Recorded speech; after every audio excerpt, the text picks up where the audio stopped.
આપણા સૌનું મોટું દુર્ભાગ્ય ગણો કે પછી તંત્રની મોટી બેદરકારી ગણો, જે ગણો એ ઘટનાઓ ઘટ્યા બાદ તંત્ર એલર્ટ થાય છે. ખાનગી શાળાઓ ધમધમે છે કોઈ પણ પ્રકારના સર્ટિફિકેટ વગર.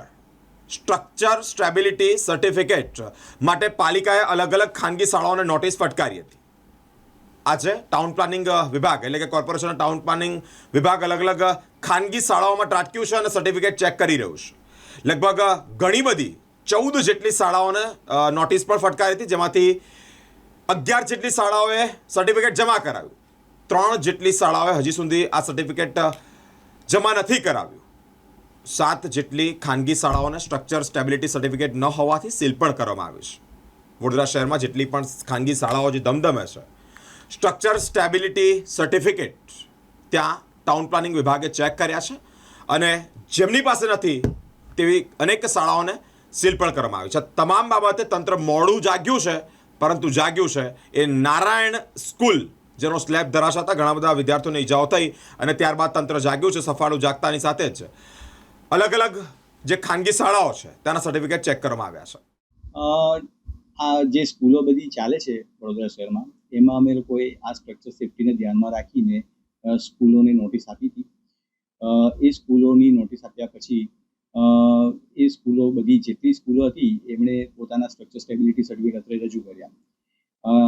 14 જેટલી સ્કૂલો એવી હતી કે જેમણે સ્ટ્રક્ચર સ્ટેબિલિટી રજૂ નહોતા કર્યા. એટલે 14 જેટલી સ્કૂલોને અમે નોટિસો આપી અને એ નોટિસો આપ્યા બાદ 14 સ્કૂલો પૈકી 11 સ્કૂલોના સ્ટ્રક્ચર સ્ટેબિલિટી અત્યારે આવી ગયા છે. દરમિયાનમાં અમે 7 સ્કૂલોને અમે સીલ મારી દીધા હતા. એ 7 સ્કૂલો પૈકી અત્યારે અમારી પાસે 4 સ્કૂલોના પણ સ્ટ્રક્ચર સ્ટેબિલિટી આવી ગયા છે. બાકીની જે 3 સ્કૂલો છે એને અમે સીલ મારેલું છે. તપાસ કેવી રીતે અને કેટલી શાળાઓમાં કરવામાં આવી હતી, જેમાંથી આ 14 શાળાઓ પાસે સ્ટ્રક્ચર સ્ટેબિલિટી રિપોર્ટ નથી મળ્યા? વડોદરા શહેરમાં અંદાજે 290 સ્કૂલો આવેલી છે. એ દરેક સ્કૂલોને અમે ચેક કરી હતી સ્ટ્રક્ચર સ્ટેબિલિટી, અને એમાંથી 14 સ્કૂલોના સ્ટ્રક્ચર સ્ટેબિલિટી નથી. પણ દરમિયાનમાં નોટિસો આપી એ દરમિયાનમાં અમારી પાસે 14 પૈકી 11ના સ્ટ્રક્ચર સ્ટેબિલિટી આવી ગયા છે. જો આ 3 સ્કૂલો બી એમના સ્ટ્રક્ચર સ્ટેબિલિટી જેટલા જલ્દી રજૂ કરી દેશે એ સ્કૂલ પણ એમને ઓપન કરવામાં આવશે. નારાયણ વિદ્યાલયમાં એવું એક વિગત સામે આવી હતી કે જેની પાસેથી સ્ટ્રક્ચર સ્ટેબિલિટી રિપોર્ટ લીધેલો હતો એ બોગસ હતું, એ પ્રમાણપત્ર બોગસ રીતે આપેલું હતું, જ્યારે સ્કૂલના રિનોવેશનની જરૂરિયાત હોય. આ માટે ડીપમાં કોઈ તપાસ કરવામાં આવી છે કે સ્ટ્રક્ચર સ્ટેબિલિટી રિપોર્ટ રજૂ કર્યો એટલે તરત જ સીલ ખોલવા માટેની કામગીરી કરી છે? સ્ટ્રક્ચર સ્ટેબિલિટી રિપોર્ટ અમે ડીઈઓ ઓફિસ અને અમે સંયુક્ત કરી રહ્યા છે જે પણ આ સ્કૂલોનું છે. એટલે દરમિયાનમાં સ્ટ્રક્ચર સ્ટેબિલિટી જે રજૂ કરે છે એ સ્ટ્રક્ચર એન્જિનિયર એમની પોતાની એના પર જ રજૂ કરતા હોય છે, એમના સર્ટિફિકેટ એમના લાયસન્સ પર જ કરતા હોય છે. એટલે એ તો અમારી પાસે છે. સ્ટ્રક્ચર સ્ટેબિલિટી સ્ટ્રક્ચર એન્જિનિયર પોતે એમના સહી સિક્કા એમના ડોક્યુમેન્ટ પર જ આપતા હોય છે. નવો કિસ્સો નારાયણ વિદ્યાલયનો હતો, એમાં ફેક નીકળી હતી. જે સ્ટ્રક્ચર સ્ટેબિલિટી રિપોર્ટ આપ્યો હતો એ જ બોગસ.